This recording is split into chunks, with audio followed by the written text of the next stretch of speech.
नमस्कार, ये NB news देख रहे हैं आप। मैं हूं मोहित चौधरी और आप सभी का स्वागत है खबरनामा में। कृषि कानूनों के खिलाफ किसानों का आंदोलन बीते 80 से ज्यादा दिनों से जारी है। केंद्रीय कृषि मंत्री नरेंद्र सिंह तोमर ने बीते दिन बयान दिया कि सरकार कृषि कानूनों को वापस नहीं लेगी, लेकिन आंदोलनकारी किसानों के साथ बातचीत करने के लिए तैयार है। अब किसान नेता राकेश टिकैत ने इस मसले पर बयान दिया है। राकेश टिकैत का कहना है कि सरकार चाहे लाठी डंडे का इस्तेमाल करे, लेकिन जो भी बात होगी वो बिना किसी कंडीशन के होगी। भारतीय किसान यूनियन के राष्ट्रीय प्रवक्ता राकेश टिकैत ने कहा कि सरकार का जो ताजा प्रस्ताव आया है वो शर्तों के साथ आया है। सरकार बात करने को कह रही है, लेकिन यह भी कह रही है कि कानून वापस नहीं होगा। हमने कोई शर्त नहीं लगाई है। अगर कानून वापसी पर चर्चा होती तो हम बातचीत शुरू करना चाहते हैं।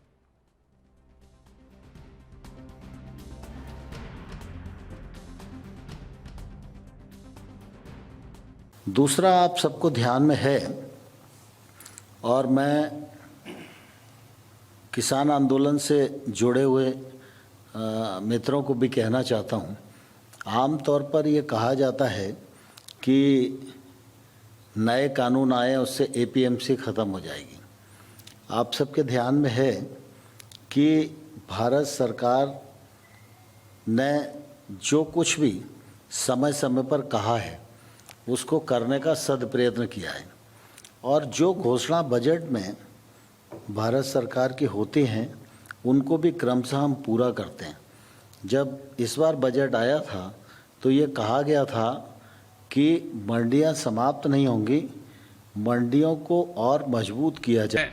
कर्जा हो जाएगा, उसे फिर कहेंगे जी मंडी पे नहीं कर रही, मंडी को पूर्ण रूप से बंद कर दो, ये हाल होगा। इससे पूर्ण रूप से हम इससे सहमत नहीं है। और वो पूरा जो 1 लाख करोड़ रुपया है, ये भाव तो दे नहीं रहे, ये कहाँ जाएगा 1 लाख करोड़ रुपया। हमने ये कहा कि जो एमएसपी है उसकी आप गारंटी दे दो, जो माल खरीदेगा वो पैसा देगा हमारा, मंडी रहेगी हम उसको टैक्स देंगे। तो ये कहा ना हमने, तो ये मंडी से बाहर खरीद करेंगे। अभी भी मंडी से बाहर खरीद हुई, बहुत सी मंडियों के बाहर खरीद हुई, प्राइवेट मंडियां खुली है। तो ये जो हमारी गवर्नमेंट की मंडी थी ये सारी रूप से खत्म हो।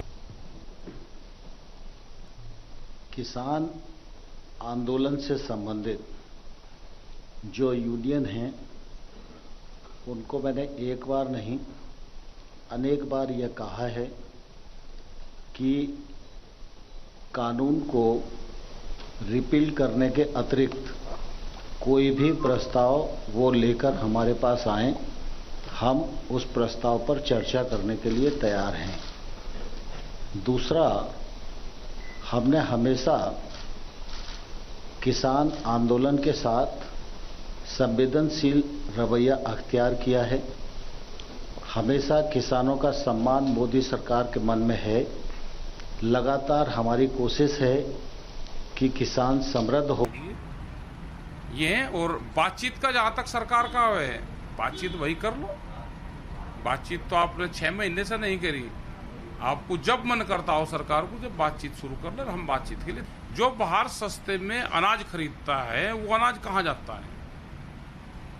50% से ज्यादा अनाज जो व्यापारी सस्ते में खरीदता है वो गोदामों में जाता है सरकारी, वो फर्जी तरीके से जाता है। उसमें उसके कर्मचारी और जो बड़े लोग हैं वो उसकी खरीद करते हैं। जो वहां पर व्यापारी बैठा है वो खरीद करता है सस्ते में, और वो फिर एफसीआई को और इनको देता है वो अनाज। किसान से खरीद नहीं हुई। आज भी किसान का अनाज तो बहुत अनाज किया जाएगा। और जो कृषि अवसंरचना फंड 1 लाख करोड़ रुपए का आत्मनिर्भर भारत के अंतर्गत प्रावधान किया गया है, उस 1 लाख करोड़ के फंड का उपयोग ये एपीएमसी कर सकेंगी। तो बजट की जो घोषणा थी उस घोषणा को पूर्णता प्रदान करने की दृष्टि से आज मंत्रिपरिषद में यह विषय आया। तो आज मंत्रिपरिषद के निर्णय के अनुसार एपीएमसी भी अब उसके लिए पात्र होंगी और वो इंफ्रास्ट्रक्चर फंड का अपने संसाधन बढ़ाने की दृष्टि से किसानी के लिए अधोसंरचना उपलब्ध कराने की दृष्टि से उपयोग कर सकेंगे। अपील की कहाँ जरूरत है? वे चिट्ठी भेजे, हम जाएंगे। अपील की कहाँ जरूरत है? यहाँ कोई रिश्तेदारी गांठनी, उनसे अपील करेंगे। और कोई वे कमजोर है, हम ताकतवर हैं, हम कमजोर है, वे ताकत, ये तो बराबर का खेल है। प्लेटफॉर्म जब बिल्कुल ठीक होगा तो जब ही ट्रेन जाकर रुकेगी। ऐसे नु के धमकावेंगे भी और अपील भी करेंगे। अपील कहेंगे आप चिट्ठी भेजो, हम बातचीत के लिए। अब आपने दोनों नेताओं की बात सुनी, केंद्रीय कृषि मंत्री क्या कह रहे हैं, लेकिन साथ में किसान नेता क्या कह रहे हैं, दोनों की बातों को सुना। लेकिन आखिरकार जिस पूरे मामले को लेकर ये विवाद हो रहा है वो एपीएमसी है क्या, आइए देखते हैं। एपीएमसी का पूरा नाम एग्रीकल्चरल प्रोड्यूस मार्केट कमेटी यानी कृषि उपज बाजार समिति है। इसकी स्थापना हर राज्य की राज्य सरकार द्वारा किसानों को उनके कृषि उपज बेचने के लिए एक मंच प्रदान करने के लिए की गई थी। इस तरह की समितियां ये सुनिश्चित करती हैं कि लालची बिचौलिए किसानों को उनकी कृषि उपज की कम कीमत देकर उनका शोषण ना करें और बाद में उस फसल को ज्यादा कीमत पर ना बेचें। एपीएमसी मार्केटिंग पहल ने अलग अलग राज्यों में किसानों की मदद करने का भी काम किया है। एपीएमसी समझ लिया आपने, लेकिन आखिरकार बीते रोज जो कैबिनेट की बैठक हुई, इस बैठक में एपीएमसी को लेकर फैसला क्या हुआ, आइए समझते हैं। किसानों को मंडी के जरिए 1 लाख करोड़ रुपए दिए जाएंगे। सरकार का दावा है कि सरकार एपीएमसी को और मजबूत कर रही है। इस पर 1 लाख करोड़ के फंड का इस्तेमाल एपीएमसी में संसाधन मुहैया कराने पर किया जा सकेगा। सरकार का दावा है एपीएमसी खत्म नहीं होगी। कृषि कानून लागू होने के बाद भी कृषि उपज मंडी को करोड़ों रुपए के साधन भारत सरकार की ओर से इस फंड में से उपलब्ध कराए जाएंगे, जिससे कि एपीएमसी और ज्यादा सशक्त होगी। अब एपीएमसी को लेकर आपने समझा कि बीते रोज जो फैसला सरकार ने लिया है वो क्या फैसला है और साथ में क्या आखिरकार एपीएमसी थी। लेकिन अब समझने की कोशिश करते हैं कि ये जो बीते 80 दिनों से आंदोलन चल रहा है, ये आंदोलन क्यों हो रहा है। किसान आंदोलन बीते 80 से ज्यादा दिनों से जारी है। किसान नए कृषि कानूनों को रद्द करने की मांग कर रहे हैं। कई राज्यों के किसान लगातार दिल्ली की सीमाओं पर प्रदर्शन भी कर रहे हैं। किसानों का दावा है कि नए कृषि कानूनों से किसानों की जमीन छिन जाएगी। नए कृषि कानून मंडियों को खत्म कर देंगे। इतना ही नहीं, किसानों का दावा है कि नए कृषि कानून एमएसपी को भी खत्म करने वाले हैं। इससे किसानों को भारी नुकसान होगा। अब जो नए कृषि कानून हैं वो आखिरकार क्या हैं, क्यों आखिरकार उनकी वजह से लगातार जो किसान हैं वो आंदोलन कर रहे हैं और सरकार अपनी मनमानी पर जो लगातार अडिग नजर आ रही है, आइए समझते हैं। पहला कानून है कृषक उपज व्यापार और वाणिज्य विधेयक 2020। इसमें सरकार कह रही है कि वो किसानों की उपज को बेचने के लिए विकल्प को बढ़ाना चाहती है। किसान इस कानून के जरिए अब एपीएमसी मंडियों के बाहर भी अपनी उपज को ऊंचे दामों पर बेच पाएंगे, निजी खरीदारों से बेहतर दाम भी प्राप्त कर पाएंगे। लेकिन सरकार ने इस कानून के जरिए एपीएमसी मंडियों को एक सीमा में बांध दिया है। इसके जरिए बड़े कॉरपोरेट खरीदारों को खुली छूट दी गई है। बिना किसी पंजीकरण और बिना किसी कानून के दायरे में आए हुए वो किसानों की उपज खरीद और बेच भी सकते हैं। दूसरा कानून है किसान मूल्य आश्वासन अनुबंध और कृषि सेवाएं विधेयक। इस कानून का उद्देश्य अनुबंध खेती यानी कि कॉन्ट्रैक्ट फार्मिंग की इजाजत देता है। आपकी जमीन को एक निश्चित राशि पर पूंजीपति या ठेकेदार किराए पर लेगा और अपने हिसाब से फसल का उत्पादन कर बाजार में बेचेगा। किसान इस कानून का पुरजोर विरोध कर रहे हैं। उनका कहना है कि फसल की कीमत तय करने और विवाद की स्थिति का बड़ी कंपनियां लाभ उठाने की कोशिश करेंगी और छोटे किसानों के साथ समझौता नहीं करेंगी। तीसरा कानून है आवश्यक वस्तु विधेयक। ये कानून अनाज, दालों, आलू, प्याज और खाद्य तिलहन जैसे खाद्य पदार्थों के उत्पादन, आपूर्ति, वितरण को विनियमित करता है। यानी इस तरह के खाद्य पदार्थ आवश्यक वस्तु को सूची से बाहर करने का प्रावधान है। इसके साथ युद्ध और प्राकृतिक आपदा जैसी आपात स्थितियों को छोड़कर भंडारण की कोई सीमा नहीं रह जाएगी। किसानों का कहना है कि यह न सिर्फ उनके लिए बल्कि आम जन के लिए भी खतरनाक है। इसके चलते कृषि उपज जुटाने की कोई सीमा नहीं होगी। अब जो एमएसपी की मांग की जा रही है, क्योंकि एक तो है कि कृषि कानून रद्द किए जाएं, लेकिन साथ में एमएसपी की मांग की जा रही है। वो एमएसपी क्या है, समझते हैं। एमएसपी यानी मिनिमम सपोर्ट प्राइस या फिर न्यूनतम समर्थन मूल्य। एमएसपी सरकार की तरफ से किसानों की अनाज वाली कुछ फसलों के दाम की गारंटी होती है। राशन सिस्टम के तहत जरूरतमंद लोगों को अनाज मुहैया कराने के लिए इस एमएसपी पर सरकार किसानों से उनकी फसल खरीदती है। एमएसपी तय करने का सबसे बड़ा फायदा ये है कि अगर बाजार में फसल का दाम गिरता है तब भी ये तसल्ली रहती है कि सरकार को वो फसल बेचने पर एक तय कीमत जरूर मिलेगी। अब पूरे मामले को आपने समझ लिया। इस पूरे मामले को लेकर ही हम चर्चा करने की कोशिश करें कि सरकार जब बातचीत का न्योता दे रही है तो किसान जो नेता हैं वो आखिरकार क्यों इनकार कर रहे हैं। इन तमाम चीजों को और बेहतर तरीके से समझेंगे और आज की चर्चा में हिस्सा लेने के लिए हमारे साथ शिव सिंह जुड़ चुके हैं भारतीय किसान यूनियन से। आपका बहुत बहुत स्वागत है सर एएनपी न्यूज पर। प्रदीप भटनागर हमारे साथ जुड़ चुके हैं बीजेपी से। आपका भी बहुत बहुत स्वागत है सर एएनपी न्यूज पर। सबसे पहले शिव सिंह जी, रुख में आपका करना चाहूंगा, आपका स्वागत है। और सवाल ये होगा कि आखिरकार क्या वजह है, क्यों आखिरकार अब जब सरकार आपको न्योता दे रही है बातचीत करने के लिए, आप इनकार क्यों कर रहे हैं?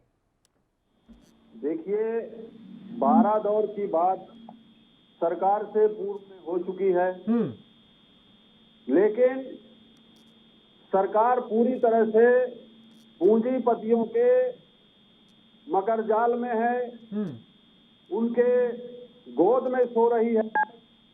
सरकार किसी तरह की, मैं तो ये कहूंगा कि जब 12 दौर की बात हुई, चाहे कृषि मंत्री आए हों बात करने और कोई आए हों, तो वो जाके अपने सरकार से बात क्यों नहीं किए? किसान 7 महीने से आंदोलित है, 500 से अधिक किसान अपनी शहादत दे चुके हैं और पूरा देश नहीं विश्व ये समझ गया है कि हिंदुस्तान के अंदर किसान आंदोलन क्यों जारी है, क्यों किसान दिल्ली की सीमा पर बैठा हुआ है। अभी सारे बिलों के संबंध में स्पष्ट रूप से आपके चैनल से जानकारी दी गई। लगभग पूरा देश ये जानने लगा है कि वाकई किसान बिल क्यों किसान के खिलाफ है, लेकिन मात्र बीजेपी भर को नहीं मालूम है। बीजेपी पूंजीपतियों के इशारे पर ये कानून बनाई है। अभी बीजेपी के लीडरों ने कानून को पढ़ा नहीं और इसलिए वो बार बार किसानों को और देश की जनता को गुमराह कर रहे हैं। मैं तो ये कह रहा हूँ, हम लगातार बात करने गए, लेकिन जो कृषि मंत्री जी का बयान आया कल कि कृषि बिल रद्द नहीं होंगे, मंडियां खत्म नहीं होगी, तो मैं आपको एक उदाहरण देना चाहता हूँ कि मध्य प्रदेश के अंदर रोडवेज जो बसें चल रही थी वो पूरी तरह से प्राइवेट बसों के प्रतिस्पर्धा में बंद हो गई। एक भी बस आपको रोडवेज नहीं मिलेगी। यही हाल है इस किसान बिल का, यही हाल है पूंजीपतियों के लिए जो सरकार कानून बना रही है। सारी उच्च एजेंसियों को ये पूंजीपतियों के हवाले कर दिया। इसका मतलब यही है कि धीरे धीरे इस देश की जो सरकारी व्यवस्थाएं हैं जिससे देश को, किसान को, मजदूर को, गरीब को फायदा है, वो सारी बंद हो जाएंगी। ये सरकार की बहुत बड़ी साजिश है और किसान जान चुका है, समझ चुका है। हम किसान पीछे हटने वाला नहीं है। बिल वापसी के बाद नहीं, फिर देखिए, आप पीछे नहीं हटेंगे। हमारे साथ प्रदीप भटनागर जी भी, उनसे भी समझूंगा, लेकिन आप एक बात बताएं कि आप पीछे हटेंगे नहीं और सरकार से आप बातचीत करेंगे नहीं, तो समाधान कैसे होगा? आप दावा कर रहे हैं कि 500 किसानों की जान चली गई, 500 की जगह 5000 हो जाएंगे, सालों तक बैठे रहोगे आप लोग, कैसे समाधान निकलेगा? चौधरी साहब जी, 12 दौर की बात हो गई और 12 दौर में सरकार ये कह रही कि हम कृषि बिल वापस नहीं लेंगे, तो इसलिए किसान भी अपना आंदोलन बंद नहीं करेगा। यदि सरकार अकड़बाज है तो इस सरकार को इस देश का किसान ही बनाने का काम किया है, देश का आवाम बनाने का काम किया है। पूरे देश के आवाम को इस बिल से नुकसान है, इसलिए आज पूरा देश किसानों के साथ खड़ा है। आपकी सरकार जब तक है तब तक आप काम कर लीजिए, मंत्री बदल लीजिए, जातिवाद कर लीजिए। नहीं, ठीक है सर शिव सिंह जी, इन चीजों पर भी मैं आऊंगा, और कोशिश यही होगी कि हम बेहतर तरीके से समझें ताकि हमारे जो दर्शक जुड़े हुए हैं वो भी इस बात को समझें कि किसान आंदोलन जो हो रहा है इसकी मुख्य वजह क्या है। इस कृषि कानून में ऐसे कौन से बिंदु हैं आपको लगते हैं जो खतरनाक है और जो दावा आप कर रहे हैं उस दावे में कितनी सच्चाई है? लेकिन प्रदीप भटनागर जी, अगर किसान नहीं मान रहे हैं तो सरकार की जिम्मेदारी है कि सरकार कोई रास्ता निकाले, तो कैसे बात बनेगी? और वो भी तब जब कंडीशन के साथ आप न्योता दे रहे हैं कि हम कानून रद्द नहीं करेंगे, और जब कानून ही रद्द नहीं करेंगे तो फिर बातचीत का मतलब क्या? मैं थोड़ा सा क्लियर कर दूं, आप तो किसान ना बोलिए, किसान नेता बोलिए। किसान नेता नहीं मान रहे हैं। हाँ, आप किसान जो बोल रहे हैं ना, तो थोड़ा सा कहीं छलावा है इसमें। ठीक। और किसानों के साथ जो करोड़ों किसान भारत में हम्म। एक किसान नेताओं का है जो कि बुना हुआ जाल। हमने अभी आदरणीय टिकैत जी को सुना कि टिकैत जी क्या कह रहे थे कि चिट्ठी बराबर का खेल होगा। आप मीनिंग निकालिए टिकैत जी का कि ये जो बराबर का खेल चाहते हैं, क्या खेल चाहते हैं। इनके शब्दों का उच्चारण देखिए, कहते हैं इलाज कर दिया। इनसे इलाज पूछिए, इलाज क्या कर दिया। क्या टिकैत जी ने जब कहा तो पहले बुलाते नहीं है, एक कदम की दूरी है, टेलीफोन की दूरी है। आज कृषि मंत्री बुलाना चाहते हैं, आज आपको बुला रहे हैं बल्कि, और आज आप फिर दोबारा वही राग अपना रहे हैं। देखिए अब ये आंदोलन राजनीतिकरण में जा चुका है पूरी तरीके से। ये कांग्रेस की और वामपंथियों की विभिन्न राजनीतिक पार्टियों की गोद में जाके बैठ चुके हैं। ये पूंजीपति इनसे ये पूछ लीजिए, क्या भारत के अंदर आज भी 20 से 25,000 ठीक किसान। है प्रदीप जी, मुझे माफ कीजिएगा, मैं आपको बीच में रोक रहा हूं, लेकिन जल्द हाजिर होते हैं। इस बीच हम एक छोटे से ब्रेक पर जा रहे हैं, बहुत जल्द हाजिर होते हैं।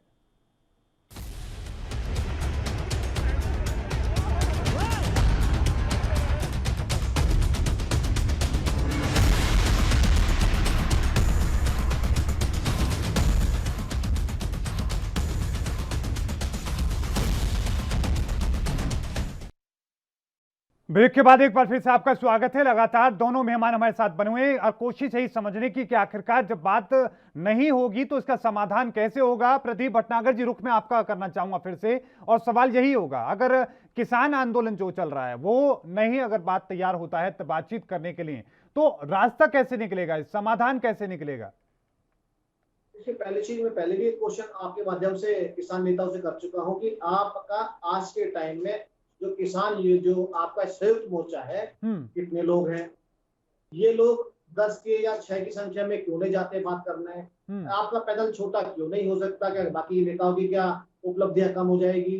क्योंकि आप वार्ता चाहते हो तो वार्ता का आप सिस्टम भी बनाओ। पहले चीज देखिए, कहीं चीजें क्या है। आदरणीय जो हमारे महेंद्र जी टिकैत, महेंद्र जो टिकैत जी हैं, टिकैत जी राष्ट्रीय लोकदल को पश्चिमी उत्तर प्रदेश के अंदर खड़ा करना चाहते हैं किसान आंदोलन की पीठ लगा के। आज जो नेतृत्व, आज जो चीजें आ रही सामने, पंजाब के अंदर, हरियाणा के अंदर जो नेता बनकर बैठे हैं हरियाणा के और पंजाब के, वहां कांग्रेस को मजबूती देना चाहते हैं। आप नरेश टिकैत का जिक्र कर रहे हैं, शायद महेंद्र सिंह टिकैत नहीं रहे अब, शायद नरेश टिकैत का जिक्र कर रहे हैं। मैं थोड़ा सा गलत बोल गया था। जी जी, ठीक है जी, मैं टिकैत साहब के बारे में कहता था, आदरणीय राकेश टिकैत जी के बारे में। आदरणीय राकेश टिकैत जी राष्ट्रीय लोकदल को खड़ा करना चाहते हैं, ठीक है, पश्चिम उत्तर प्रदेश के अंदर। इसलिए राजनीतिकरण में तो बस 10 सेकंड को खत्म कर रहा हूं मैं।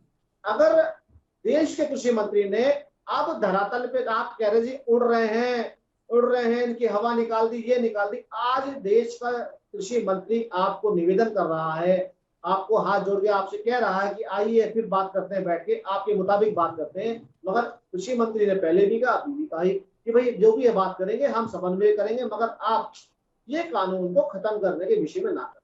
पहले क्या कहते थे किसान के, जितने किसान नेता बन के बैठे हैं, पहले ये कहते थे कि सरकार वार्ता के लिए नहीं चाहती है, संशोधन नहीं चाहती है, हम एमएसपी पे गारंटी चाहते हैं, हम लिखित में आश्वासन चाहते हैं। आज ये पलट क्यों गए? आज ये डबल बात क्यों करने लगे? क्या इस बात का जवाब देंगे बैठ के? ये मोहित जी, ये आपके सामने ही बात हो चुकी है कि आप विषय में बात कीजिए, हमें एमएसपी पे गारंटी चाहिए, हमें लिखित में आश्वासन चाहिए कि हमारी जमीन नहीं चाहिए। सरकार ने वो भी आगे बोला, हाँ जी हम लिखित में देंगे हर चीज जो आप कहेंगे। जब ये कानून खत्म करने की बात करते, सरकार ने पहले भी साफ कहा, कोई जेब में बात रख के नहीं बोला, कोई पीठ पीछे नहीं बोला कि आप कानून खत्म करने के बारे में ना बात करें, हर विषय में बात करेंगे, हर चेंजिंग की बात करेंगे।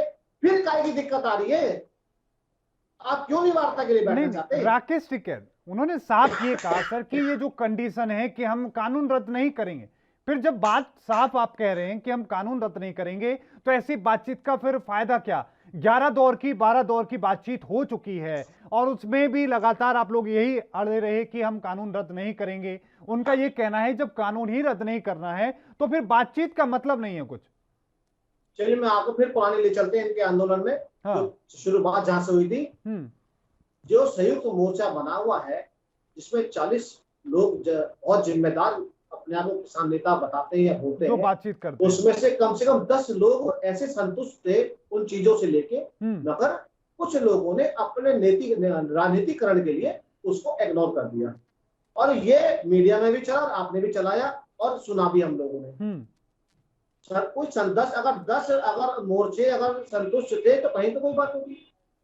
और आप सुप्रीम कोर्ट की बात मानेंगे नहीं। आप जब उन्होंने कहा भाई आप 1 वर्ष 1.5 वर्ष 2 वर्ष आप बैठिए, सरकार भी कह रही है बैठिए, हम हर चीज के लिए तैयार है, किसान हमारे अतुल्य है, हमारे देवता है, फिर कहाँ की अड़चने हैं। आप लोगों ने इल्जाम लगाया सरकार पे, सरकार कह रही है ये खालिस्तानी है, आपने कहा आतंकवादी है, अभी आपने कहा कि 500 लोगों ने शहादत दे दी। अरे वो शहादत आप लोगों की वजह से दी है, आप लोगों ने राजनीतिकरण के लिए बैठा रखा उनको। और हमने देखा किस तरह महिलाओं के साथ और बच्चियों के साथ और किस युवा किसानों के साथ है, वो भी हमने देखा है। और आज की तारीख में इतने त्रास है दिल्ली बॉर्डर के लोग और किसान जो बैठे हैं, जो त्रास है, आज वो दिखाई नहीं दे रहे, आज ये पक्के मकान बना रहे हैं। नहीं, जो लेकिन सुविधा जनता के लिए। भटनागर जी, जो आपका दावा है, जिस तरीके से आप अपनी बात करें, फिर सवाल खड़ा ये होता है कि आखिरकार इतनी भारी संख्या में किसानों के मन में ये संशय पैदा कैसे हुआ, ये डर पैदा कैसे हुआ, क्यों आखिरकार नए कृषि कानूनों को लेकर सवाल उठने शुरू हुए? वही तो मैं कह रहा हूँ, आप जो किसानों के बारे में कहते हैं, आप किसान नेता बोलिए ना। आप नहीं सर, ये देखिए, ये सच्चाई तो आपको माननी पड़ेगी। देखिए, आप चाहे हरियाणा में चले जाइए, पूरे देश में, बेशक नहीं कि आप कह सकते कि पूरे देश में स्थिति है, लेकिन आप हरियाणा, पंजाब और खासतौर पर उत्तर प्रदेश की बात करें तो पश्चिमी जो उत्तर प्रदेश है वहां पर इसका काफी असर है, राजस्थान में काफी असर है। वहां आज भी लोगों में, किसानों में डर है कि नए कृषि कानून आने से उनकी जमीनें छिन जाएंगी, उनको डर है कि उनका एमएसपी खत्म हो जाएगा, ऐसा डर है उन लोगों में। सरकार ने बैठ के जितनी बार की बात हुई, सरकार ने कहा हम हर चीज के लिखित में आपको गारंटी देने को तैयार। तो ये चुप क्यों हो गए? आप मुझे बताइए, 26,000 से ऊपर हमारे यहाँ भारत के अंदर किसान हैं, क्या इतने बड़े पूंजीपति हमारे भारतवर्ष के अंदर की 26,000 किसान जो अपना जो खेती करके पालन करते हैं उसकी क्या नाम सारी जमीन कैप्चर कर लेंगे? आप बताइए, कम से कम हजारों मंडियां हैं, क्या मेरे घर आपके घर सब्जी आती है ठेली पे, क्या हम रिलायंस या जितने भी जो आउटलेट बने वहां जाते हैं? हजारों गलियों के अंदर मंडियां हैं, मोहल्ले के अंदर मंडियां हैं, वो कहाँ सब्जी लाते हैं? वो क्या रिलायंस से जाके, बंबई से जाके लेके आएंगे या गुजरात जाएंगे अडानी के पास, वहां सब्जी खरीद के लेके हमारे मोहल्ले में बेचेंगे? चलिए, और बेहतर तरीके से हम समझ लेते हैं कि आखिरकार किन बिंदुओं पर आपत्ति है। लास्ट कमेंट मेरा। हाँ, मोहित जी, मैं ये कहना चाहता हूँ, मैं तो फिर निवेदन करूंगा, आपका आंदोलन अतुल्य है, सम्माननीय है, मैं भी दमन करता हूँ, मगर इसे राजनीतिकरण में ना ले जाइए। आप कृषि मंत्री ने अगर पहल करी है, भारत सरकार ने पहल करी है, तो आपसे निवेदन है, मेरा भी निवेदन है कि आप आगे आइए और वार्ता शुरू कीजिए। बिल्कुल। शिव सिंह जी, 3 बिंदु हैं सर, आपने उनकी सारी बातें सुनी, और सबसे पहले मैं समझने की ये कोशिश करना चाहूंगा कि उन्होंने कहा कि मुद्दे बदल चुके हैं। आंदोलन के पहले शुरुआत में आपकी जो मांगे थी वो कुछ और नजर आती थी, और आज जो आपकी मांगे हैं वो कुछ और नजर आती हैं। तस्वीरों में नजर भी आता है कि कैसे बीते रोज राकेश टिकैत अपने कंधों पर सिलेंडर लिए खड़े नजर आते हैं, कैसे धारा 370 को लेकर बयान देते नजर आते हैं, और कैसे जो उन्होंने नेताओं का जिक्र किया, चुनावी तौर पर, राजनीतिक तौर पर आंदोलन को लेकर उन्होंने बात कही। हमने ये भी देखा कि गुरनाम सिंह चड़ोनी, जो कि हरियाणा में आपके प्रदेश अध्यक्ष हैं, उन्होंने द्वारा किस तरीके से चुनाव लड़ने की लेकर बात कही गई, इन तमाम चीजों को लेकर क्या कहेंगे सर? जिस तरह से सरकार का रवैया है, 7 महीने से ऊपर आंदोलन चल रहा है, सरकार ने कोई सार्थक बात नहीं किया, ये हम बार बार दोहरा रहे हैं। लेकिन जिस तरह से सरकार ने, क्योंकि अब ये हालात देश के अंदर पैदा हो गए हैं कि सरकार ने कृषि कानून बनाया, वो किसानों के खिलाफ है, किसान आंदोलित है, उसके बाद भी कोरोना से क्या हाल हुआ देश के अंदर, और इसके बाद महंगाई आई, तो महंगाई से सबसे ज्यादा किसान पीड़ित है, देश का आवाम पीड़ित है। आज डीजल की महंगाई के कारण 100 के पार हो गया डीजल। मैं तो ये कहूंगा कि भारतीय जनता पार्टी के लोग रोटी खाते हो तो अंतरात्मा से सोचें कि किसान कैसे गल्ला पैदा करेगा इतनी महंगाई के डीजल में। जो किसान 2 से 3 बार 4 बार खेत की जुताई करता था, आज उसके पास ये संकट है कि एक बार भी जुताई के लिए उसको सोचना पड़ रहा है। नहीं, देखिए, फिर वही बात है। देखिए, ये आपकी इन बातों को सुन करके जो महसूस होता है वो महसूस ये होता है कि आप लोग समाधान नहीं चाहते हैं, आप वही चाहते हैं कि इस आंदोलन को लटकाए रखना चाहते हैं, चाहे आप पेट्रोल डीजल की कीमतों को लेकर बात करें, धारा 370 को लेकर बात करें, या फिर तमाम अलग अलग तरह के बिंदुओं को लेकर बात करें। ऐसा लगता है कि आप समाधान नहीं चाहते, आप इसको लटकाना चाहते हैं। आपके बिंदु क्या थे शुरुआत में कि नए कृषि कानूनों को लेकर, कि उसमें जो कमियां हैं उसको ठीक करो, एमएसपी को लेकर कानून बनाओ। वो एमएसपी के कानून यहां तक कैसे पहुंच गए सर? देखिए, जो कृषि कानून है, जो ठेका खेती है, तो ठेका खेती हो, हम एमएसपी की गारंटी चाहते हैं, स्वामीनाथन आयोग की रिपोर्ट लागू करें। और ये जो ठेका खेती है, ये जो 3 कृषि कानून मोदी सरकार ने पास किए हैं सदन में बिना किसानों से पूछ करके, पूंजीपतियों के इशारे पर, तो सबसे बड़ी बात है कि जब एग्रीमेंट करेगा पूंजीपति किसान से, तो वो शर्तें पूंजीपति की रहेंगी, किसान शर्त नहीं रख सकता है। पूंजीपति एग्रीमेंट करेगा और जो शर्तें पूंजीपति तैयार करेगा वो किसान को मानने के लिए बाध्य होना पड़ेगा। ऐसी व्यवस्था में उदाहरण बता रहा हूं, ऐसी व्यवस्था से किसान अपने ही खेत में मजदूर हो जाएगा। आप मंडियों की बात कर रहे थे, भटनागर जी ने अभी मंडियों की बात कहा कि हमारे गांव में मोहल्ले में मंडियां खुली हैं। मंडियों की क्या दुर्दशा है।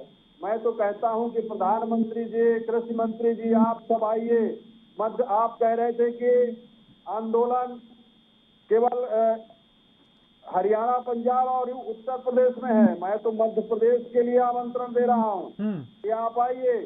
188 दिन से आंदोलन लगातार चल रहा हमारे यहाँ कई संभाग में मध्य प्रदेश के अंदर, और बड़े बड़े आंदोलन हुए।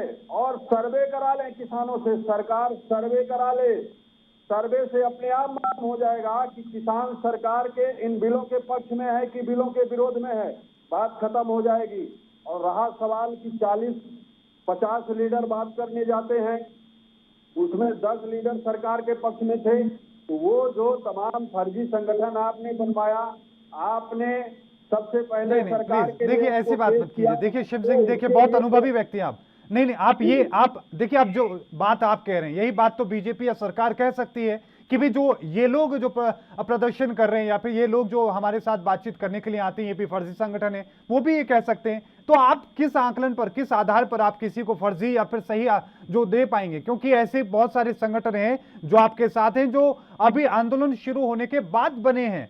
कई ऐसे संगठन हैं। और जब कोई एक भारतीय किसान यूनियन, आपका संगठन जो कि बहुत पुराना है, महेंद्र सिंह टिकैत, बाबा टिकैत के दौर के, उसके बाद से ये गुटों में बट गया। कहीं पर चरूनी ग्रुप बन गया, कहीं पर राजवाल ग्रुप बन गया, कहीं पर कुछ बन गया, कहीं पर महाशक्ति बन गया। तो इन तमाम तरह के गुटों में बटे हैं आप लोग भी। मैं रुक करूंगा आप ही का, लेकिन उससे पहले एक छोटे से ब्रेक पर हम जा रहे हैं, बहुत जल्द हाजिर होते हैं।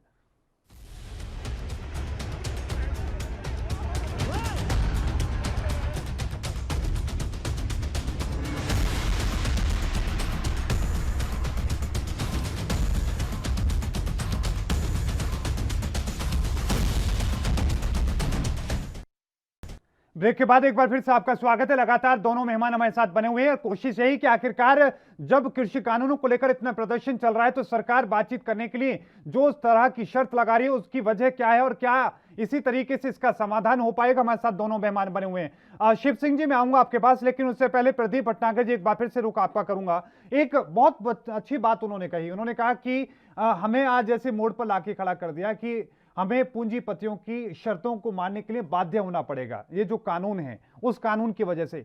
और ये सिर्फ शिव सिंह जी की बात नहीं है, ये बहुत सारे ऐसे किसान हैं जिनके द्वारा इस बात को लेकर कहा जा रहा है, बहुत सारी बातें कही जा रही हैं। उनका रहा कि हमारी खुद की जमीन पर हमें मजदूरी करनी पड़ेगी। मोहित जी, ये इनके जो सेंटेंस है ना, थोड़े से वो टेढ़े मेढ़े हैं। किसान को मजदूरी करनी नहीं पड़ेगी, किसान तो मजदूरी कर रहा है और परिवार दर परिवार कर रहा है मजदूरी। उसे तो 4 बजे उठ के जाना है बेचारे को, किसान को, अपने खेत में, और शाम को 7 बजे आना अंधेरा होने के बाद। इस भारतवर्ष के अंदर उससे बड़ा मजदूर कौन है? कुछ भी उगाता है, एक माँ की तरह खेत में काम करके और बच्चों का पालन पोषण करने के लिए कुछ भी फल हो या अनाज हो या कोई भी सब्जी हो, उसलिए उगाता है कि मेरे बालकों को, मेरे देश के नागरिकों को मिल सके। नहीं, लेकिन भटनागर साहब, आज तक वो अधिकार किसान के पास हैं। ये जो जिक्र इन्होंने किया है कॉन्ट्रैक्ट फार्मिंग को लेकर किया है कि किस तरीके से वहां पर जो मर्जी होगी पूंजीपति की या फिर ठेकेदार की, वो क्या बोता है, किस कीमत पर उसको बेचता है, किसान को इससे मतलब नहीं होगा। इशारा उनका कहीं ना कहीं उस तरफ है। मैं बिल्कुल बताता हूँ, देखिए मोहित जी, आज भी मेरे संज्ञान में है और कुछ मेरे मिलने वाले भी हैं, और अगर भारतवर्ष को उठाएंगे तो कम से कम आज भी 22 से 25 हजार लोग कॉन्ट्रैक्ट फार्मिंग कर रहे हैं। ज्यादा ही होंगे, बिल्कुल। हाँ जी हाँ, ज्यादा ही होंगे। ये आज से नहीं चल रहा, ये बहुत चला आ रहा है। हाँ जी। तो अब ये टीवी पर सुनने को मिलने लगा है किसान नेताओं के उससे। क्या ये कॉन्ट्रैक्ट फार्मिंग के बारे में बताएंगे? ये कॉन्ट्रैक्ट फार्मिंग कितने साल की होती है? हम वो किराए पे मकान लेने जाते हैं, 11 महीने का एग्रीमेंट होता है और वो सिक्योरिटी जमा करता है 2 महीने की, फिर किराया देता है, एडवांस में लेता है, कोई मकान मालिक जब किराया पे देता है। तो कॉन्ट्रैक्ट फार्मिंग भी टोटल जो है कागजों पे होती है और उसमें भी कानून के एक्ट होते हैं कि स्पष्टीकरण नहीं देते। और आज जो गन्ने की बात कर रहे थे, गन्ने के अंदर अगर गन्ने की बात करते, कभी पूछा पश्चिम उत्तर प्रदेश के अंदर कि पहले गन्ना जो 40% उगता था आज 80% 90% क्यों उगने लगा है? जो चीनी मिले चंद दिन के लिए चलती थी आज 3-3 महीने क्यों चलने लगी है? कई चीज का सवाल तो है मगर जवाब नहीं है। आपको जवाब भी देने पड़ेंगे। पहली चीज, अभी सरकार में रहते हुए सर आप सवाल करने के बजाय बल्कि समाधान दें तो ज्यादा बेहतर होगा, तभी इस आंदोलन का कुछ ना कुछ समाधान हो पाएगा। नहीं, लेकिन भटनागर जी ये तो सच्चाई है। देखिए कितने दिनों से लगातार जो आंदोलन चल रहा है और कोई छोटी संख्या नहीं है कि 10, 20 या 100 लोग वहां पर बैठे हैं। ये भी आप मानते हैं कि बहुत भारी संख्या में, और यही वजह है कि इतनी भारी संख्या में आप लोगों ने वहां पर सुरक्षा बल भी तैनात कर रखे हैं। लेकिन शिव सिंह जी आप अपनी बात भी पूरी कीजिएगा। दूसरा, अगर हम बात करें आज सी कौन सी बिंदु पर आपको आपत्ति है और जो भटनागर जी ने कहा उससे क्या आप आश्वस्त हैं? देखिए, हम लोगों की जो मांग है हम लोगों ने स्पष्ट कर दिया है। आज नहीं, 1 साल से हम लोग स्पष्ट कर रहे हैं। आप यदि किसान से बात किए होते, बात करने के बाद आप सदन में पास करते, वहां पर आप बहुमत परीक्षण कराते तो एक आम राय बनती, जो उसमें कमियां होती सुधार होता, और यदि पूरी तरह से कमियां होती तो फिर उसको लागू करने में पूरी तरह से विरोध होता। तो आपने ना तो किसान से बात किया, ना तो सदन में आपने बहुमत परीक्षण कराया, आपने आनंद फानन में किसान बिल पास कर लिया। अब किसान, अभी आप कह रहे थे कि बहुत सारे किसानों के संगठन हो गए हैं, अब पहले बहुत कम संगठन से अब तमाम वक्त। तो देखिए ये राजनीतिक दलों का भी यही हाल है। घर में भी 2 भाई। शिव सिंह जी, वो इस बात पर कहना था कि जब आप ये कह रहे थे कि ये जो सरकार के पास जो कानूनों का समर्थन करने के लिए पहुंच रहे हैं वो फर्जी हैं, उस बात पर यह है कि आप अगर वो फर्जी हैं तो जो आंदोलन चल रहा है उसमें भी एक ही संगठन के 4-4, 5-5 उसके खंड हो गए हैं, क्या वो भी फर्जी हैं सर? इस तरीके से हम आकलन कैसे कर पाएंगे? हम किसी भी किसान संगठन को जो आज आंदोलन पर दिल्ली पर बैठा हुआ है लगातार 7 महीने से, हम उसको किसी को फर्जी नहीं कह सकते। और जो समर्थन कर रहे हैं सर, कौन समर्थन कर रहा है? बहुत सारे संगठन हैं, क्योंकि जो सरकार दावा कर रही है वो ये कह रही है कि हमारे पास बहुत सारे संगठन ऐसे हैं जिन्होंने लिखित तौर पर इन नए कृषि कानूनों की तारीफ की है। बल्कि शुरुआत में तो राकेश टिकैत का वो बयान एक अखबार में खूब काफी उसको लेकर प्रचारित किया गया, हालांकि बाद में राकेश टिकैत ने उसका खंडन कर दिया। लेकिन आज भी बहुत सारे संगठन ऐसे हैं जो नए कृषि कानूनों के समर्थन खड़े हैं, ऐसा सरकार का दावा है। देखिए, वो तो जब कमेटी बनी थी तो उसमें जो लोगों को रखा गया था वो खुद कुछ वापस आ गए और जो नहीं आए वो संगठन से अलग हो गए। लेकिन आज की डेट में तो मैं कहूंगा, आप बार बार कह रहे हैं भटनागर जी बार बार कह रहे हैं कि ये नेता चला रहे हैं, तो अब ये किसान आंदोलन ये नेताओं का नहीं है। शायद प्रदीप भटनागर जी तक आवाज नहीं पहुंच रही, उसको ठीक करने की कोशिश करते हैं। शिव सिंह जी अपनी बात पूरी करें आप। प्रदीप भटनागर जी की आवाज की शायद दिक्कत है, वो बार बार इसको इशारा कर रहे हैं। अभी भटनागर जी कह रहे थे कि ये जो है किसान नेताओं का आंदोलन है, तो मैं उनको बताना चाहता हूं कि ये पूरे देश के किसानों का आंदोलन है। और जहां रही बात कि किसान महंगाई का मुद्दा उठा रहा है, कोरोना का मुद्दा उठा रहा है, तो अब मैं एक और बात बताना चाहता हूं कि अब इस देश में जो भी अलोकतांत्रिक कदम मोदी सरकार उठाएगी उसके खिलाफ अब किसान ही देश में खड़ा होगा, किसान के ऊपर ही ये देश भरोसा कर रहा है। शिव सिंह जी देखिए, आपकी बात ठीक है, अगर आपकी बात ठीक है, लेकिन फिर उस लिहाज से तो क्या आप लोग खुद चुनाव भी लड़ेंगे? जिस तरीके से गुरनाम सिंह चढ़ूनी ने फैसला किया है कि वो चुनाव लड़ेंगे, या इनके अलावा बाकी बहुत सारे ऐसे लोग हैं जो चुनाव लड़ने की बात कर रहे हैं, या फिर बहुत सारे ऐसे लोग हैं जो चुनाव लड़के आए हैं, हारे हैं और जमानत जब्त हुई है, वो लोग यहाँ पर बैठे हैं। वो बात ठीक है, कब लड़े रहे होंगे चुनाव, लेकिन आज के डेट पर हम किसान के हित में किसान हैं, इसलिए किसान के हित की लड़ाई लड़ रहे हैं। और अभी चुनाव से कोई लेना देना नहीं है, आगे जब चुनाव होगा तो देखा जाएगा, लेकिन अभी चुनाव की कोई, चलिए ठीक है, चुनाव को लेकर कोई चर्चा नहीं है।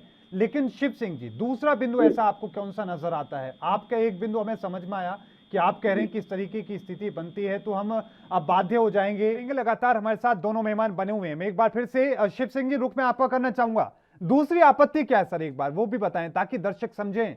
भटनागर जी हमारे साथ हैं, वो भी इसका जवाब दे रहे हैं, ताकि हम सरकार और किसान दोनों के पक्ष को समझें और इसका आंकलन निकाल सकें कि बातचीत को लेकर ये कंडीशन है या फिर सही कहा जा रहा है सरकार के द्वारा। देखिए, सरकार अपनी अकड़ पर है। जब वो ऐलान करती है कि हम बात करने के लिए तैयार हैं, तो पहले बोल देती है कि हम किसान बिल वापस नहीं लेंगे। तो किसान, आप तो देखिए, किसान अपनी जान न्यौछावर करके और पूरी तरह से जो उस बिल जो है उसके खिलाफ हैं, और तीनों बिल खिलाफ हैं। अभी विधिवत रूप से आपके चैनल में बताया भी गया है, भटनागर जी ने भी उसको सुना है। और जब तक ये बिल वापस नहीं होंगे तो ये लड़ाई जो है जारी रहेगी, चाहे वो 22 तक लड़ना पड़े, 23 तक लड़ना पड़े, 24 तक लड़ना पड़े, लेकिन ये लड़ाई बंद नहीं होगी। पूरा देश किसानों के साथ है और इन बिलों से पूरे देश को नहीं देखिए, आपके साथ कितने लोग हैं, देश है, दुनिया है, उसमें कोई शक नहीं है, लेकिन सवाल इस बात को लेकर कि आप कह रहे हैं कि 24 तक की आप बात कर रहे हैं। सर, बहुत लंबा सफर हो जाएगा। अभी हमें बीते करीब 8 महीनों में आप जो दावा कर रहे हैं, संयुक्त किसान मोर्चा ने जो दावा किया है, करीब 500 किसानों की जान गई है, चाहे वो हादसों में गई हो या फिर किसी भी तरह के कारणों की वजह से उनकी जान गई हो। लेकिन आप इतना लंबा इसको खींचने की बात कर रहे हैं, कोई समाधान तो निकालना पड़ेगा ना सर। देखिए, जान तो इस कानून से सबकी जाना है, तो हम लड़के ही क्यों न जान दे दें? जब कानून सर मतलब हुआ नहीं शिव सिंह जी, अप्लाई नहीं है सर, उन पर रोक लगी हुई है सुप्रीम कोर्ट ने। भटनागर जी ने अभी भी बताया भी कि किस तरीके से उन पर रोक है, तो फिर अभी इसको लेकर इतनी चिंता की बात क्या है? देखिए, सुप्रीम कोर्ट में रोक है, लेकिन सुप्रीम कोर्ट ने रोक लगा रखा कि देख लें उसको, मान लीजिए स्टे है, लेकिन सरकार का जो रवैया है, सरकार बार बार धमकी दे रही हम बिल वापस नहीं लेंगे, हम सिर्फ बात करेंगे। तो बात किस बात की आप कर रहे हैं? तो इससे बात बनने वाली नहीं है। कैसे बनेगी सरकार? इससे बात बनने वाली नहीं है, बिल वापसी के बाद ही बात बनेगी जी। लेकिन सर, अगर सरकार कह रही है कि जो आपकी आपत्तियां हैं हम उनको ठीक कर देंगे, तो फिर बिल वापसी की जरूरत क्या है? आप बेहतर बनवाइए उसको, और बेहतर आप अगर कह रहे हैं कि आपसे बात नहीं की गई, किसानों से पहले, कानून बनाने से पहले बातचीत नहीं हुई, अब मौका अगर मिल रहा है तो हमें अपनी बात तो कम से कम रखनी चाहिए, उनको बताना चाहिए कि बिल में ये खामियां हैं ताकि उनको ठीक किया जा सके। नहीं तो हम बात तो कर रहे हैं। अब आप कह रहे हो कि अनाज जब बोया जाएगा खेत में। बने हुए प्रदीप भटनागर जी, रुख में आपका करना चाहूंगा अब समझने की कोशिश करना चाहूंगा कि शिव सिंह जी की बातें आपने तमाम सुनी, उन्होंने अपनी जो आपत्ति थी वो भी दर्ज कराई, किस तरह के मन में, लोगों के, किसानों के मन में जो बातें हैं वो भी आपने सुनी। लेकिन फिर सरकार की जो जिम्मेदारी है वो बहुत ज्यादा बढ़ जाती है। सरकार अब ऐसे में क्या कदम उठाएगी? अगर किसान बातचीत करने के लिए भी तैयार नहीं है, वो आंदोलन खत्म करने के लिए भी तैयार नहीं है, तो सरकार का अगला क्या कदम होगा? कैसे इसका समाधान करेगी? देखिए, आपने अभी बहुत बड़े किसान नेता का नाम लिया था, स्वर्गीय श्री महेंद्र जी टिकैत साहब जी। और वो एक शख्सियत थी अपने आप में। उन्होंने कभी मंच पे या कभी टेंट लगा के सभा नहीं करी, कोई पंचायत नहीं करी। जिस छत में बैठ गए, जिस खेत में बैठ गए, वहां पंचायत जाती थी और महापंचायत जाती, वो भी दिन देखे हमने। और उनको मैंने उत्तर प्रदेश की बसपा सरकार और समाजवादी पार्टी सरकार को हिलाते देखा, केंद्र को हिलाते देखा, और अपनी बात को रखते हुए भी देखा। मगर टिकैत साहब ने ये चीज नहीं सिखाई कभी आंदोलन के अंदर कि आप रोड जाम कीजिए, आप जनता को परेशान कीजिए, आप ट्रैक्टर चढ़ा दीजिए पुलिस कर्मियों पे, आपको अराजकता फैलानी है, ये तो नहीं सिखाया उन्होंने कभी भी। हमने हरियाणा के अंदर देखा कि नेताओं किस तरह बर्बरता की गई, उनका हेलीपैड उतर रहा है तो गड्ढा कर दिया गया, उनके सभाओं में आपने तोड़फोड़ करी गई। और हमने तो ये भी देखा कि भटनागर जी, ये तो सच्चाई है कि हरियाणा में खासतौर पर हरियाणा सरकार नाकाम रही किसानों को समझाने में भी, और वहां पर जिस तरीके के उपद्रव देखने को मिले उन पर भी प्रदीप भटनागर जी मैं आऊंगा, लेकिन उससे पहले एक छोटे से ब्रेक पर हम जा रहे हैं, जल्द हाजिर होते हैं।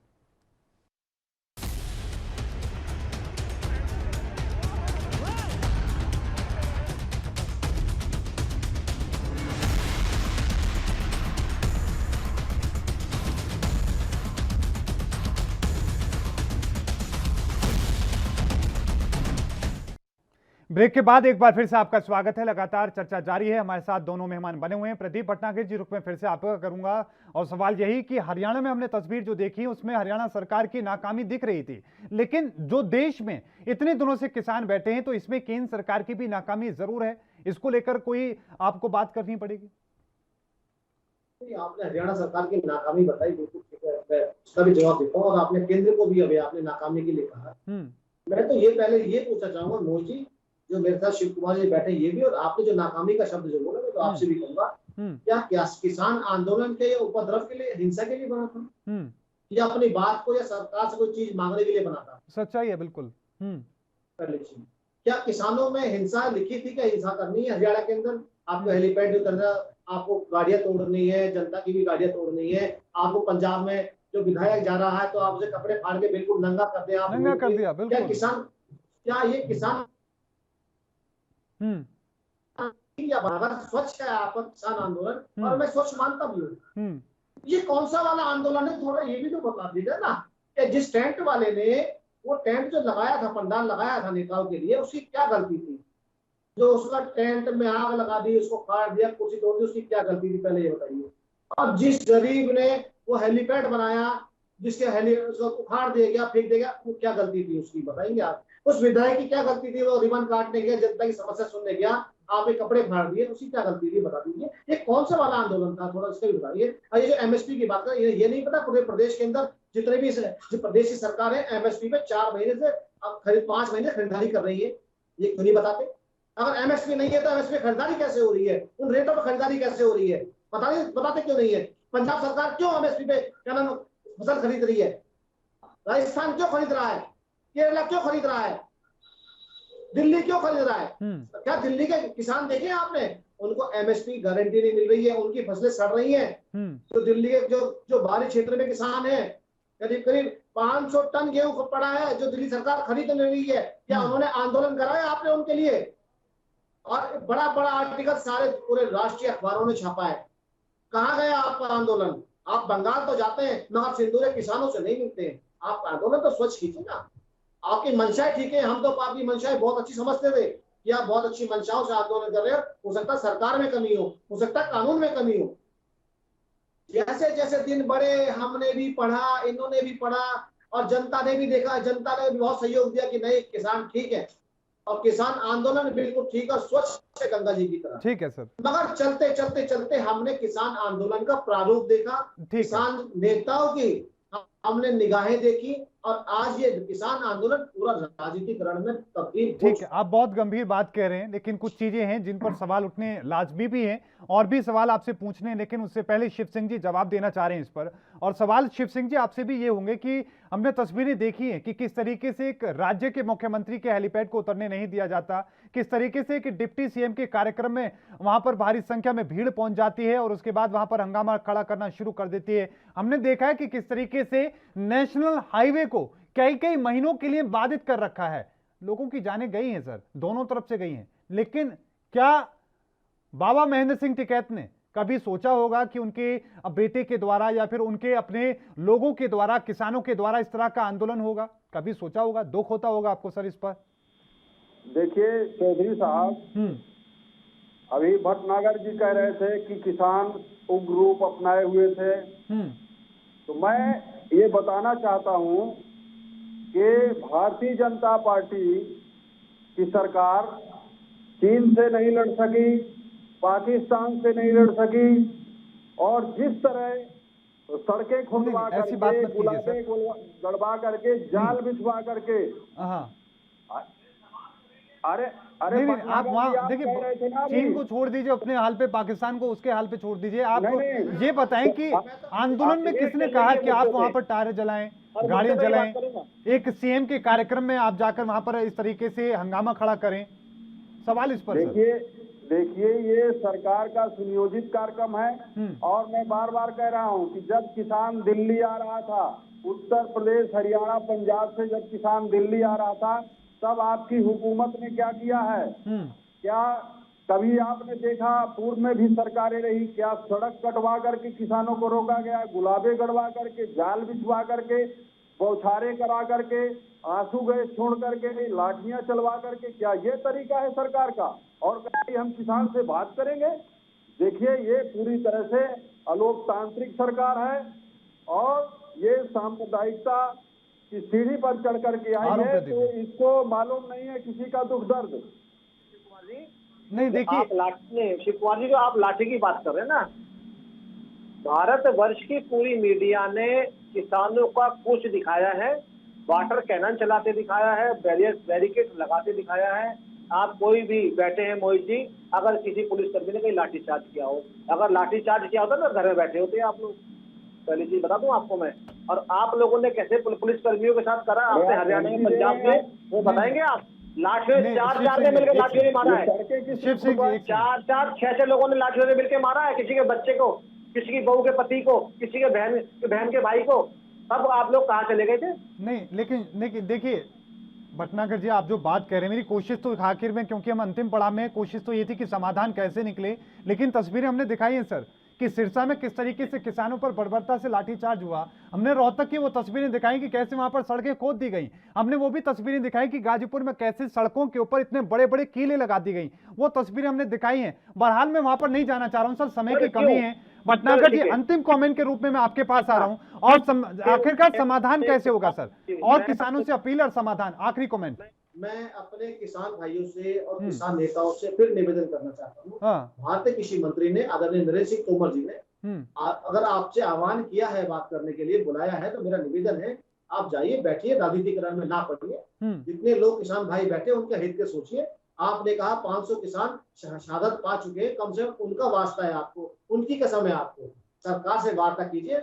मगर देखिए, सरकार ने अगर झूठ बोला और दोगली बात करी तो बात है। माननीय कृषि कानून मंत्री जी ने कहा कि आप जो है कानून रद्द करे में ना बात करें, आप संशोधन की बात करें। या तो सरकार झूठ बोलती है, अंधेरे में रहे। ठीक है सर। शिव सिंह जी, मैं रुक आपका कर रहा हूं, आखिरी कमेंट शिव सिंह जी आपका होगा। सरकार से आप क्या अपील करेंगे और समाधान कैसे निकलेगा? आखिरी कमेंट सर। खिला रहे थे, हम तो रोटी की कसम खिला रहे हैं, रोटी की कसम है। और मेरा आपसे भी निवेदन है, कृषि मंत्री जी से निवेदन है, प्रधानमंत्री जी से, पूरे मंत्रिमंडल से निवेदन है कि आप किसान बिल वापस ले लें और किसानों को सुरक्षित घर जाने दें और देश में अमन चैन रहने दें। हमारा यही निवेदन है और बार बार हम यही निवेदन कर रहे हैं। और इस तरह से बात बनने वाली नहीं है कि हम बिल वापस नहीं लेंगे और बात के लिए तैयार हैं। तो हम, यदि आप बिल वापस नहीं लेंगे तो फिर बात बनने वाली नहीं है। यानी कि आपका आंदोलन जारी रहेगा। आप दोनों का बहुत बहुत धन्यवाद सर, अपना कीमती वक्त साझा करने के लिए और इस चर्चा में हिस्सा लेने के लिए। शिव सिंह जी हमारे साथ जुड़े, प्रदीप भटनागर जी जुड़े। कोशिश यही थी कि आखिरकार आंदोलन को लेकर जो हालात अभी बने हुए हैं, इसको लेकर आखिरकार समाधान कैसे निकला, लेकिन सरकार इसको लेकर क्या आगे कदम उठाती है, देखना दिलचस्प होगा। लगातार खबरों के लिए देखते रहें एएनबी न्यूज। मुझे दीजिए इजाजत, धन्यवाद।